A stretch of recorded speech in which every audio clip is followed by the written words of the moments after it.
probability of event happening has to be between 0 and 1. There's no such thing as an event having 200% chance of happening. That doesn't make any sense. But I know I will see that on the test.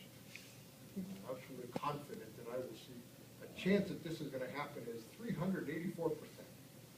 If you get that number, you know, your pencil ought to melt right at that moment. Okay? You ought to stop and say, whoa, wait a minute, that doesn't look like. Just like over here, it's impossible to have a probability of occurring to be negative. That doesn't mean anything. If it's not going to occur, it's impossible. It's 0. It's got to go between 0 and 1. Now, having said that, if I roll a six-sided coin, I mean a six-sided die, and I could get a 1, 2, 3, 4, 5, 6. What's the probability of getting any of those numbers? 1, 6, 1, 6, 1, 6, right? What's the probabilities all have to add up to? So they have to add up to 1. In other words, if I add up all of the probabilities for the sample space, something in the sample space has to happen, right? Either it's going to rain today or tomorrow, or it's not going to rain tomorrow. They have to add up to 1. So probabilities go from 0 to 1 inclusive. And there is this idea of rain today, not rain, or rain tomorrow, not rain tomorrow. That's called a complement. Anybody ever heard of a complement before? Have you ever taken geometry? A complement of an angle is what makes it a 90-degree angle, right? If I have a 30-degree angle, I have to add 60 degrees to make it 90 degrees.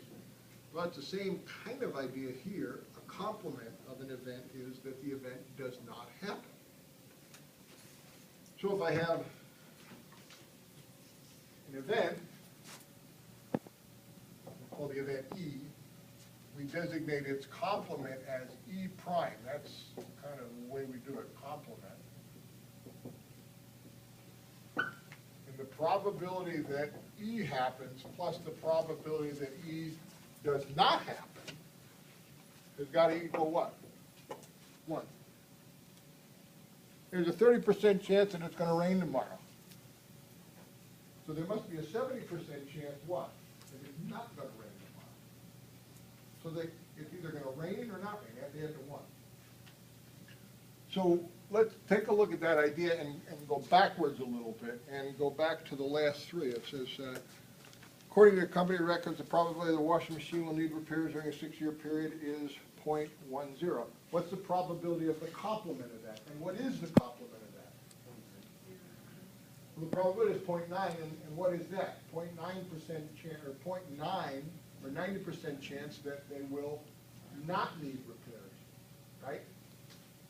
How about the next one? The probability of choosing 6 numbers from 1 to 40 is, very small. That you're going to win. What's the complement of that? That's right. Yeah, I don't know. I had a tough one with the last one. 3,838,379 over the total. And the complement says you don't win. All right, the last one. The chance of McDonald's stock will fall today is 75%. What's the complement of the stock falling? 25% probability it will not fall. Everybody get the idea of the complement? All right, so let's work some problems. I'm going to give you no more than about 7 or 8 minutes. See if you can work problems 4 and 5. So do 4 and 5. And we'll take about 7 or 8 minutes. We'll go quickly through the answers, okay? Work together.